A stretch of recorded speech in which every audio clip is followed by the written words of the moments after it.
Hey everyone, welcome to Plants and Politics. So this whole Matt Gaetz story just made a wild U-turn. And then it took a hard right down batshit crazy street. So I'm going to try to do this in one segment. If not, if it depends on how long the recording takes, I might break it down into two sections. Be sure to listen to part two because there's so much information here. It's unbelievable. But I mean, if I were Dr. Phil, I'd probably say something like, the story has more twists and turns than a rattlesnake on a hippo's back. I don't know. I don't know what that means, but here's the deal. So shortly after news broke that Gaetz was under investigation for potentially having a sexual relationship with a 17-year-old girl, he started making the rounds on TV. He was asserting his innocence. He alleged that he's the victim of an extortion scheme, which people laughed at. We thought that it was nuts. He even went on Tucker Carlson's show, and honestly, that appearance did him no favors because he acted really shady and he kept trying to rope Carlson into his story. Tucker Carlson wanted no part of it. But now the Washington Examiner, and yes, I know they're not always the best source, they're not always truthful and honest. They're decidedly right-wing and very much right-wing hacks, but they have provided some documentation. So they're reporting that they've obtained a typed document, screenshots of text messages, and an email which appear to corroborate Gaetz's claim that his family is being extorted for $25 million. What these documents and messages don't prove, though, is that Gaetz is innocent. So nowhere in these documents do you see proof that these allegations against him are not true. In fact, they seem to confirm that he is very much and really, truly, honestly the subject of an investigation and that he may very well be indicted. So again, stick around to the end or listen to part two because that's when it's going to get really juicy. But as you'll hear, this document, so the primary document, shows that a former Air Force intelligence officer named Bob Kent and an attorney and former federal prosecutor named David McGee tried to extort $25 million from Matt Gaetz's family and also to help free an ex-FBI agent from a prison in Iran. I know it sounds unbelievable. It sounds crazy. Sounds like an episode of Scandal or something, but here's the details. An ex-FBI agent named Robert Levinson went missing in March of 2007 when he was in Iran. He was there as part of a special off-the-books covert CIA mission to investigate Iranian money laundering. Iran denied that they had Levinson. They said, nope, he's not here. We're not holding him captive. And the US government apparently was too embarrassed, and so they were reluctant to take action to try to secure his release. That's where Bob Kent and David McGee come into the picture. So Kent, the former intelligence officer, allegedly planned a secret mission to secure Levinson's release or to rescue him in 2018, but Trump's sanctions on Iran put the kibosh on his plan. As Kent tells it, he had financial backers. They had agreed to put up $250,000, but they were threatened with prosecution by Trump's State Department and or the FBI if they dared to pay anyone in Iran to secure Levinson's release. McGee is the attorney for the Levinson family. They are, as you would imagine, desperate to have their husband, their father back home. So on March 16th, just this past month, Kent allegedly sent a text message to Matt Gaetz' father, Don Gaetz. In that text, he proposed a quid pro quo. A screenshot of that message was shared, or I should say a portion of it was shared with the Washington Examiner, which they published on their website. And it reads, quote, "Mr. Gaetz, I would like to talk with you immediately about the current federal investigation and the indictment that is about to be filed against your son. I have a plan that can make his future legal and political problems go away. Last summer, we located Robert Levinson in Iran and took 2 proof-of-life videos, but the U.S. government foiled our rescue attempt. We have one more opportunity to rescue Levinson. If you and Matt are willing to help us privately and clandestinely obtain the release of Robert Levinson, I will ensure," and then unfortunately that's where the screenshot ends. So they didn't show the rest of that text message, but the Washington Examiner went on to explain that Kent met with Don Gaetz, he met with Matt's father, and gave him a document outlining what they call Project Homecoming. This Project Homecoming proposal or document detailed a plan to rescue Levinson and to give credit for that rescue to Matt Gaetz, as well as a promise for a presidential pardon for unnamed legal issues in exchange for $25 million. For a $25 million loan, as they put it. They said loan. They didn't say $25 million in extortion money. They said loan. The money was to be deposited into a trust account of the law firm where David McGee was an attorney, or is an attorney, no later than March 19th. The document stated that Matt Gaetz is, quote, "under investigation by the FBI for various public corruption and public integrity issues."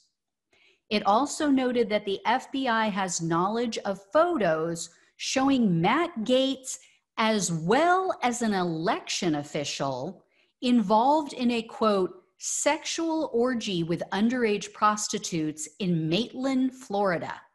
That's pretty specific, right? They're not just saying just Matt Gaetz. They're saying also an election official, and they're saying where this took place. It also states that a grand jury has been impaneled in this case, and that, quote, "at least one underage female has testified to the grand jury that Congressman Gaetz has paid her to engage in sexual activities. It has also been confirmed that other individuals whom are facing serious criminal allegations themselves have testified at the grand jury and have agreed to testify against Congressman Gaetz at any future criminal proceedings." So, of course, the first thought is his friend Greenberg, who I just talked about the other day, who's facing his own underage sex charges. And as I just found out today, 33 charges in all for all sorts of criminal activity. So the homecoming document also detailed the quid pro quo.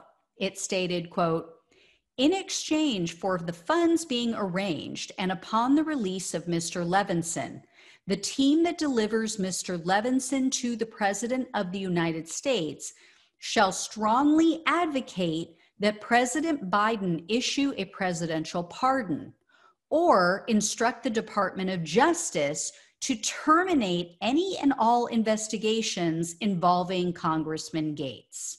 And the Washington Examiner alleges that this document, they didn't show this part of the letter, but they said that the document implies that the Biden White House is aware of this plan because they claim that the letter includes this following statement, quote, "the team has been assured by the president that he will strongly consider such matters because he considers the release of Robert Levinson a matter of national urgency."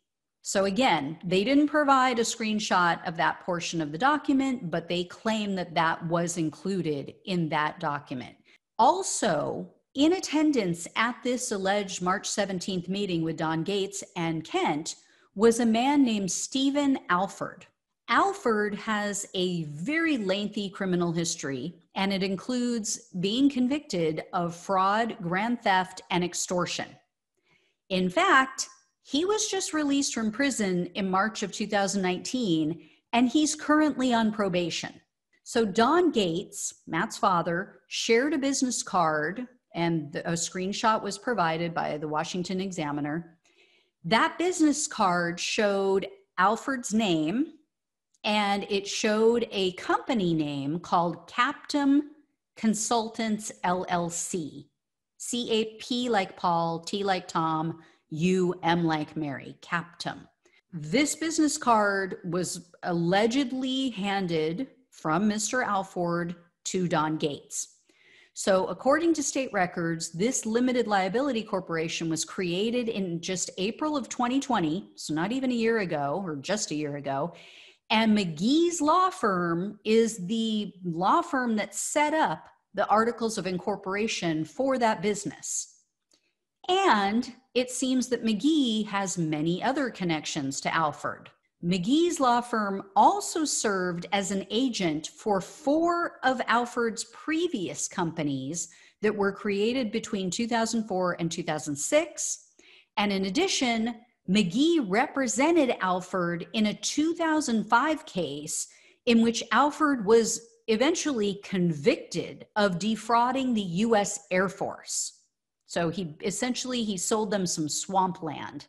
And in addition to this Project Homecoming document, Don Gaetz shared a March 25th email, so just several days ago, about a week ago, sent by his attorney to the Department of Justice, which reads, quote, "My client, Don Gaetz, was approached by 2 individuals to make a sizable payment in what I would call a scheme to defraud.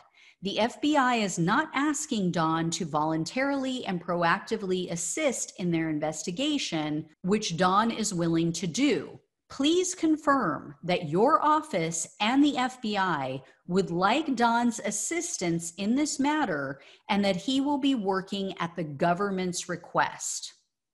So Assistant U.S. Attorney Daniel Goldberg replied to Gaetz's attorney stating, quote, "I can confirm that your client is working with my office as well as the FBI at the government's request in order to determine if a federal crime has been committed. This has been discussed with and approved by the FBI as well as the leadership of my office and components of Maine Justice." Now here's the final twist to this story. If true, all of this appears to have been for naught because Robert Levinson is believed to be dead. His family says that 1 year ago, U.S. officials shared information which, quote, "has led both them and us to conclude that our wonderful husband and father died while in Iranian custody. We don't know when or how he died, only that it was prior to the COVID-19 pandemic." So you would imagine that if his family knew that he was deceased and there's no reason for anyone to be extorted or travel to Iran or raise money in an effort to save him, you would assume that if they know that his attorney, David McGee, would also know that. So why then would he entangle himself in an extortion scheme? Something doesn't add up, and I have a ton of questions.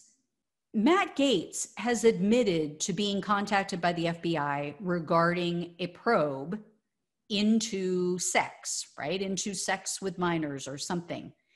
But he claims that the FBI told him that he's a subject of the investigation, but not the target.